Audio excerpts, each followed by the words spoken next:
ये इसके लिए ओवरनाइट सोल्यूशन नहीं है, coming to roll back of the scheme, no. And why should it be rolled back?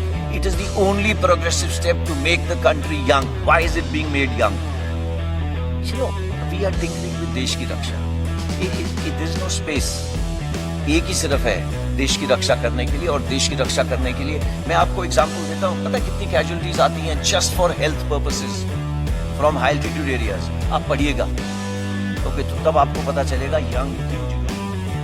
Agnipath केंद्र सशस्त्र बलों के लिए एक अल्पकालिक भर्ती योजना। इस योजना की घोषणा 14 जून को की गई थी। इसमें 17.5 से 21 वर्ष के आयु वर्ग के लोगों को 4 साल की अवधि के लिए बलों में भर्ती किया जाएगा। इन सैनिकों को अग्निवीर के नाम से जाना जाएगा। और सेना ने कहा कि भर्ती योजना के तहत सैनिकों को शामिल करने का काम अगले महीने से शुरू होगा और पंजीकरण प्रक्रिया 26 जून से शुरू होगी। हालांकि 4 साल बाद ग्रेच्युटी और पेंशन लाभ के बिना अधिकांश 75% लोगों को अनिवार्य सेवानिवृत्ति होगी। शेष 25% को बरकरार रखा जाएगा और उनको 15 साल के कार्यकाल में लिया जाएगा। इस योजना का अनावरण किए जाने के बाद कई राज्यों में बड़े पैमाने पर विरोध प्रदर्शन शुरू हो गए। हरियाणा के खाद्य नेताओं ने इस योजना के खिलाफ संयुक्त रणनीति बनाने के लिए जींद में बैठक बुलाई। अग्निपथ योजना पर बंद के आह्वान पर अच्छी प्रतिक्रिया के बावजूद भारत बंद के हिस्से के रूप में कई राज्यों में विरोध प्रदर्शनों के बीच सोमवार को 600 से अधिक ट्रेन रद्द कर दी गई। पिछले एक सप्ताह में आग दुर्घटनाओं और दंगों के कारण रेलवे को बड़ी संपत्ति का नुकसान हुआ है। इस तबाही के बाद उन्हें शांत करने की कोशिश में सरकार ने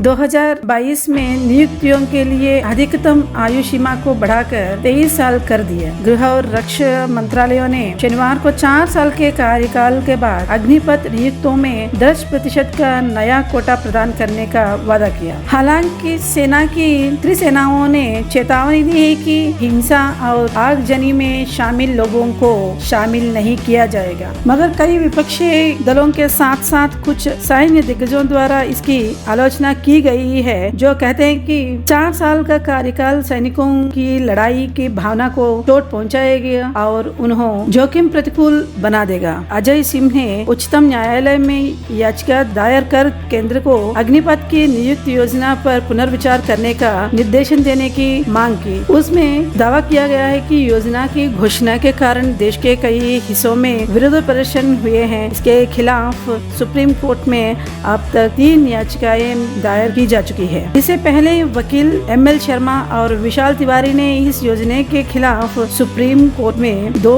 अलग अलग याचिकाएं दायर की थी। अधिवक्ता ML शर्मा की ओर से दायर याचिका में आरोप लगाया गया है कि सरकार ने संवैधानिक प्रावधानों के विपरीत संसदीय मंजूरी के बिना सशस्त्र बलों के चयन की प्रक्रिया रद्द कर दी है। अधिवक्ता विशाल तिवारी ने पिछले सप्ताह अपनी याचिका में शीर्ष अदालत से इस योजना, राष्ट्रीय सुरक्षा और सेना पर इसके प्रभाव की जांच के लिए एक समिति गठित करने का आग्रह किया था। सार्वजनिक संपत्ति को नष्ट करने और हिंसा के कारण हुई हिंसा की जांच के लिए एक विशेष गठन करें। केंद्र ने सुप्रीम कोर्ट में अग्निपथ सैन्य भर्ती योजना को चुनौती देने वाली याचिकाओं पर कोई भी फैसला लेने से पहले अदालत अपना पक्ष सुने। उद्योगपति आनंद महिंद्रा अग्निपथ के लिए अग्निवीरों को नियुक्त करने के लिए आगे आए। उन्होंने कहा, अग्निपथ कार्यक्रम के आसपास के हिंसा से मैं दुखी था।